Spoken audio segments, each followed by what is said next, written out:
ఓం శ్రీ గణేశాయ నమః. ఓం శ్రీ సరస్వతే నమః. ఓం శ్రీ గురు దత్తాత్రేయాయ నమః. ఓం శ్రీ లక్ష్మీ నరసింహాయ నమః. తేదీ 10 జనవరి 2026 శనివారము. స్వస్తి శ్రీ విశ్వవసునామ సంవత్సరము దక్షిణాయనము హేమంత ఋతువు పౌష్యమాసము. ఈరోజు బ్రాహ్మీ ముహూర్తము తెల్లవారి 5:13 నుంచి తెల్లవారి 5:57 వరకు ఉంటుంది. అయితే ఈరోజు సూర్యోదయం ఉదయం 6:33 సూర్యాస్తమయం సాయంత్రం 5:35 ఉంటుంది. అయితే ఈరోజు తిథి బహుళ సప్తమి, ఇది ఉదయం 11:05 వరకు ఉంటుంది.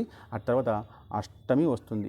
ఈ వారాన్ని స్థిరవాసర అన్నారు. ఆ తర్వాత నక్షత్రము ఇది హస్త నక్షత్రము సాయంత్రం 6:26 వరకు ఉంటుంది. దాని తర్వాత చిత్తా నక్షత్రం వస్తుంది. దాని తర్వాత యోగము ఇది అతిగండ యోగము రాత్రి 7:59 వరకు ఉంటుంది.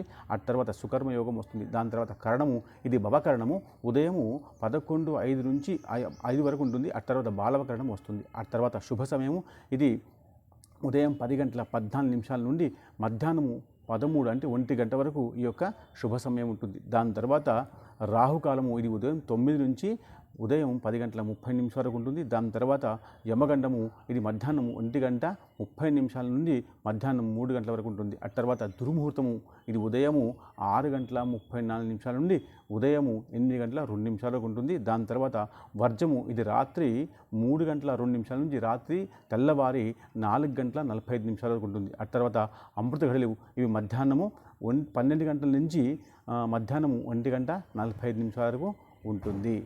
ఈరోజు దిన విశేషము శ్రద్ధగా వినండి. చాలామందికి ఇంట్లలో కాకి రావడము, గుడ్లగూబ రావడము, ఉడుము రావడము లాంటి సమస్యలు బాగా ఉంటాయి. వాళ్ళకి చాలా పరిహారాలు చేసినా పరిహారం అయినట్టుగా అనిపించదు. కాబట్టి అందుబాటులో ఎక్కడైనా నవగ్రహాలు ఉంటే అక్కడ గుప్పెడు నవధాన్యాలు వేసి 9 ప్రదక్షిణలు వేసి ఆవు నెయ్యి దీపం పెట్టి 9 ప్రదక్షిణలు వేయండి. ఖచ్చితంగా 9లో చాలా మార్పు కనబడుతుంది. శుభం.